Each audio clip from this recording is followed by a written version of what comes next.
Imagine a chessboard, 64 squares. For most people, it's just a game of strategy. But for Alexander Pichushkin, every single square represented a human soul. He wasn't playing for a trophy. He was playing for lives. This is the story of Russia's most terrifying serial killer, the man they called the Chessboard Killer. It's the late 90s in Moscow. People are starting to vanish near Bitsevsky Park, a massive, dense forest on the edge of the city. At first, the police didn't think much of it. They thought people were just getting lost, or that maybe a few muggings had gone wrong. They had no idea that a predator was living right across the street. Alexander was a simple grocery store clerk. He looked ordinary. He was quiet, a bit awkward, and mostly kept to himself.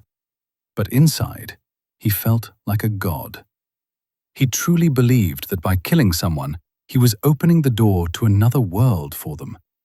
He called it giving them a new life. His routine was chillingly simple. He would find someone vulnerable, often elderly men or lonely co-workers, and invite them into the woods for a drink. He'd say, "Let's go toast to my dead dog." It sounded harmless, even sweet. He'd bring a bottle of vodka and lead them deep into the trees, far away from the walking paths where no one could hear a scream. Once they were drunk and relaxed, Alexander would change. He would pull out a heavy hammer and stir. He didn't just want them dead, he wanted to leave a permanent mark. In a gruesome signature, he would often shove a vodka bottle or a stick into the wound he created. He wanted the world to see his work. As the years went by, the bodies piled up. But because many of his victims were homeless or lived alone, the disappearances weren't linked for a long time. Alexander became obsessed. In his apartment, he kept a chessboard. Every time he took a life, he would place a coin or a date on one of the squares.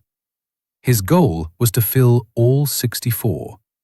He once said that for him, a life without murder was like a life without food. He was addicted to the feeling of power. But even the most careful monsters make a mistake. In 2006, he invited a female co-worker named Marina to the park. Marina was smart. She felt something was off, so she left a note for her son. It said exactly who she was with and where they were going. Alexander actually knew she had left that note. He saw it.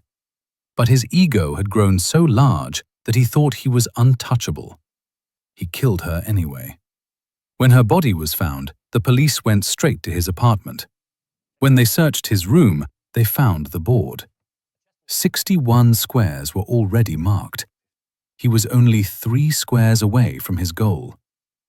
During his trial, Alexander wasn't ashamed. He was actually proud. He got angry at the police for only charging him with 49 murders, shouting that he had killed many more. He told the court that if they hadn't stopped him, he would have never stopped. He would have filled board after board until the end of time. Today, he is locked away for life, far from the forest paths and the game he tried to finish. So the case ended. I'm sorry if you're traumatized.